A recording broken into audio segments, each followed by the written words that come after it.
Dear students, आज हम बात करेंगे फिस्कल डेफिसिट की, जिसे हम राजकोषीय घाटे के नाम से जानते हैं। क्या होता है fiscal deficit? It is a comprehensive measure of macro economics imbalance. आज कल ही बजट पेश किया गया है और आपने देखा होगा कि राजकोषीय घाटे की बहुत सारी चर्चा होती रही है, न्यूज़पेपर में भी चर्चा है और डिबेट्स में भी। Why fiscal deficit is so important? Because it reflects the overall resource gap in fiscal operations. कितना गैप है गवर्नमेंट के पास, कितना रेवेन्यू है और कितना एक्सपेंडिचर, उसका जो गैप है वही इनफैक्ट फिस्कल डेफिसिट है, राजकोषीय घाटा है। It means budgetary deficit plus loans taken by the government. Actually fiscal deficit ये बताता है कि सरकार को कितना लोन लेना पड़ेगा in the financial year. Total expenditure minus total receipts, हम इसको कैसे निकालते हैं, लेकिन इसमें बोरोइंग्स को ऐड नहीं करते। टोटल एक्सपेंडिचर में से टोटल रिसिप्ट्स निकाल देते हैं except borrowing. Actually, fiscal deficit is equal to the total borrowings needed by the government. फिर ये एक आईना है जो ये बताता है कि सरकार के पास राजस्व की कितनी कमी है, उसका जो एक्सपेंडिचर है it is more than the revenue. और हम अच्छे से जानते हैं कि अगर ऐसा होता है तो सरकार को लोन्स लेने पड़ते हैं। फिस्कल डेफिसिट को कैसे पूरा किया जाता है? As you all know, firstly by market borrowings both from internal and external. दोनों मार्केट से बोरो करके सरकार इस डेफिसिट को, इस घाटे को पूरा करती है, या फिर आपने सुना होगा कि आरबीआई से भी लेती है, जो एक्सेस सरप्लस फंड्स होते हैं उससे मांगती है, या एक तरीका और है, दे क्रिएट न्यू मनी और करेंसी, नई करेंसी का, जिसका कि राइट सिर्फ आरबीआई के पास है, तो नई करेंसी को भी उतना ही इम्पॉर्टेंस है, because it is also called monetising the deficit. जब हम नई करेंसी से घाटे को पूरा करते हैं तो हम उसे मोनेटाइजिंग डेफिसिट कहते हैं। और क्रिएशन ऑफ, इस जो नया क्रिएशन होता है, नई मनी क्रिएट की जाती है, उसे ही हम हाई पावर्ड मनी भी कहते हैं। It is monetizing the fiscal deficit, which was generally called deficit financing in India till 1991. हम 91 तक इसको ही डेफिसिट फाइनेंसिंग को ही फिस्कल डेफिसिट कहते थे, लेकिन उसके बाद इसका अर्थ बदल गया। ऐसा क्यों हुआ, यहाँ मैं बता दूँ आपको कि the concept in the lending operations, IMF and World Bank make use of the concept of fiscal deficit.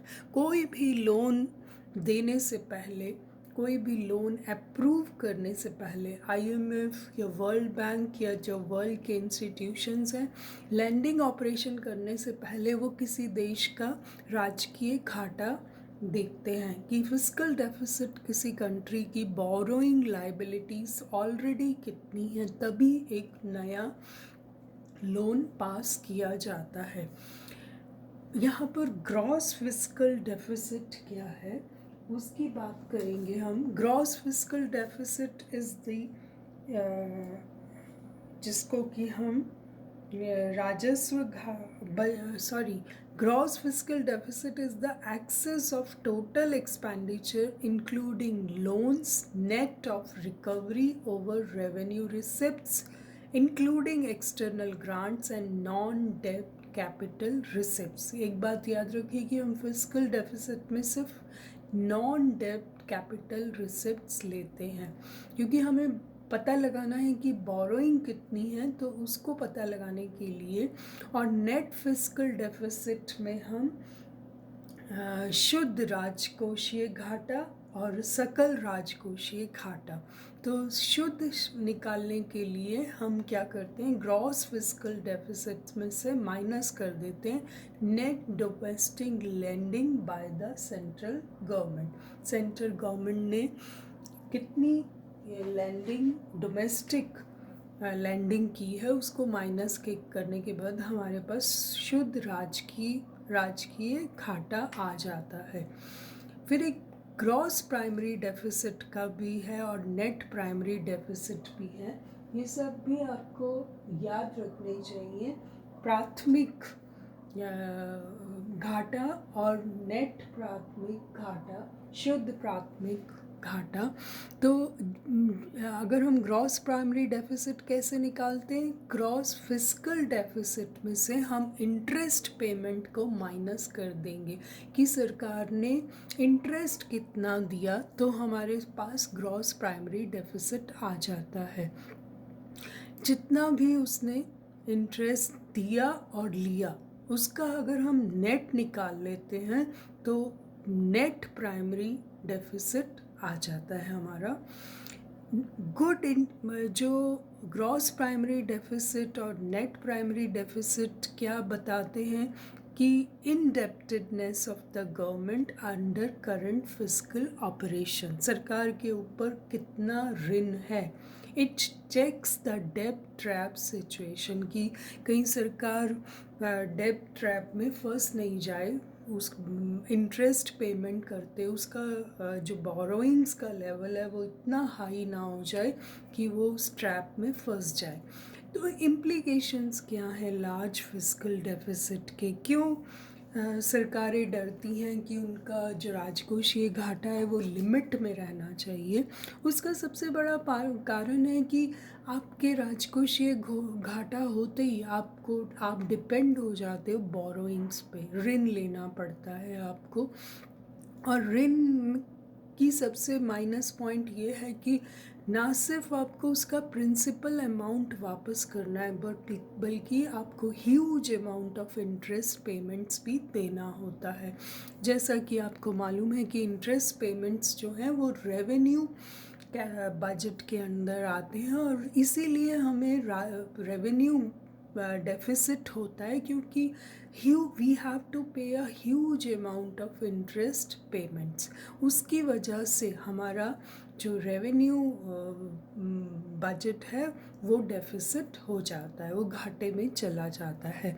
और दूसरा कि अगर आप डेफिसिट फाइनेंसिंग को नई करेंसी बनाकर उससे घाटा पूरा करते हो तो उसकी वजह से मार्केट में प्राइसेस राइज हो जाते हैं और इन्फ्लेशन की स्थिति हो जाती है। एज यू नो कि क्रिएशन तो हमने कर दिया नई करेंसी का और वो सप्लाई ऑफ मनी में ऐड हो गई, लेकिन उसके अकॉर्डिंग प्रोडक्शन नहीं होता, तो फिर ऐसी स्थिति में क्या होता है कि प्राइस जो है वो राइज़ कर जाते हैं, लोगों के पास बहुत पैसा आ जाता है लेकिन मार्केट में सामान नहीं है।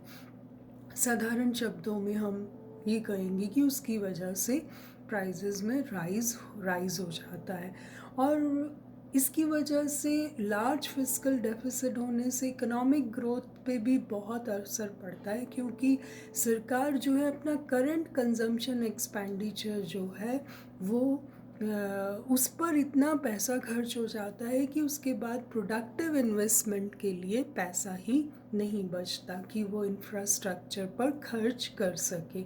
और दूसरी बात, जब वो मार्केट से लोन ले लेती है तो एज यू ऑल नो कि we have less financial resources from private sector, और उसकी वजह से भी प्राइवेट सेक्टर भी सफ़र करता है। तो ना सिर्फ इंफ्रास्ट्रक्चर, इकोनॉमिक ग्रोथ, इन्फ्लेशन, इन सब बातों की वजह से लार्ज फिस्कल डेफिसिट को हमेशा ही डिस्करेज ही किया जाता है। सरकारें इस घाटे को हमेशा ही कम से कम रखने की कोशिश करती हैं। IMF ने जो टारगेट सेट किया है फिस्कल डेफिसिट का वो अराउंड 3% ऑफ GDP। उनका कहना है कि 3% ऑफ GDP से ज़्यादा राजकोषीय घाटा नहीं होना चाहिए। अगर हम डेटास की बात करें तो इन 1990 फिस्कल डेफिसिट वाज 8.3%। मैंने आपको बताया था कि न्यू इंडस्ट्रियल पॉलिसी या जो भी इंट्रोड्यूस करा गया ग्लोबलाइजेशन प्राइवेटाइजेशन की जो पॉलिसी हमने 91 में इंट्रोड्यूस की थी, तो उससे पहले हमारा जो घाटा था वो 8.3% था। तब आईएमएफ की सजेशन पर कि इस घाटे को कम किया जाए और गवर्नमेंट ऑफ इंडिया ने 96-97 में इसको 4% तक लेकर आ गए थे हम। और अगर हम अभी लेटेस्ट बात करें तो 1920 में इट विल रिमेन 9.5% ऑफ, जबकि इसका टारगेट रखा गया था 3.5%। आपको ध्यान है कि पैंडेमिक की वजह से सारी स्थिति जो थी, जो हमारी इकॉनमी थी, वो डावाडोल हो गई। गवर्नमेंट को बहुत सारा एक्सपेंडिचर करना पड़ा, जबकि रेवेन्यू आया नहीं। टैक्स और नॉन टैक्स रेवेन्यू में ड्रास्टिक कमी आ गई, रिडक्शन आ गई, लेकिन एक्सपेंडिचर बढ़ता गया। उसकी वजह से जो कल बजट पेश किया गया है उसमें जो रिवाइज्ड एस्टीमेट जो बताए गए हैं उसके अनुसार 19-20 का जो फाइनेंशियल ईयर है उसमें ऐसी उम्मीद की जा रही है कि 9.5% तक जाएगा फिस्कल डेफिसिट, यानी कि राजकोषीय घाटा। आप देख सकते हैं कि 3% का जो टारगेट, और इस टारगेट को सेट किया गया था 3.5% जब बजट एस्टिमेट आया था लास्ट ईयर। अगर हम 21-22 की बात करें तो 21-22 में ये एस्टिमेट किया गया है कि 6.8% के करीब रहेगा, जिसका कि कल बजट प्रस्तुत किया गया है। और रेवेन्यू डेफिसिट की बात करें तो हम 21 फाइनेंशियल ईयर में 7.5% रिवाइज्ड एस्टिमेट जो कल आया है फाइनेंशियल ईयर 21 के लिए, जबकि इसका फाइनेंशियल ईयर 20 में ये 3.3% रहा था। तो गवर्नमेंट का करंट एक्सपेंडिचर में भी घाटा चल रहा है, जो कि 7.5% के करीब है। और रेवेन्यू डेफिसिट क्या कैलकुलेट किया गया है आने वाले साल के लिए, यानी कि जिसका बजट प्रस्तुत किया गया 21-22 में 5.1%। आप जानते हैं ये बी का मतलब बजट एस्टीमेट, आर ई का मतलब रिवाइज्ड एस्टीमेट। कल मैंने आपको बताया था कि 3 तरह के बजट एस्टीमेट, रिवाइज्ड एस्टीमेट प्रस्तुत किए जाते हैं जब भी बजट आता है। लास्ट ईयर का भी एवेल्यूशन किया जाता है, तो जो टारगेट सेट होते हैं वो कितने अचीव हुए ये हमें रिवाइज्ड एस्टीमेट में पता लगता है।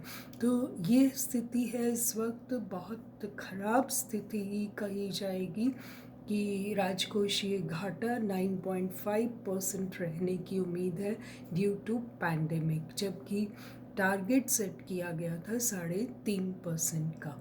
तो ये चेंज होता रहता है फिस्कल डेफिसिट जैसी भी इकोनॉमिक कंडीशंस होती हैं। हम कुछ और डेफिसिट पढ़ेंगे नेक्स्ट लेक्चर में। Thank you so much.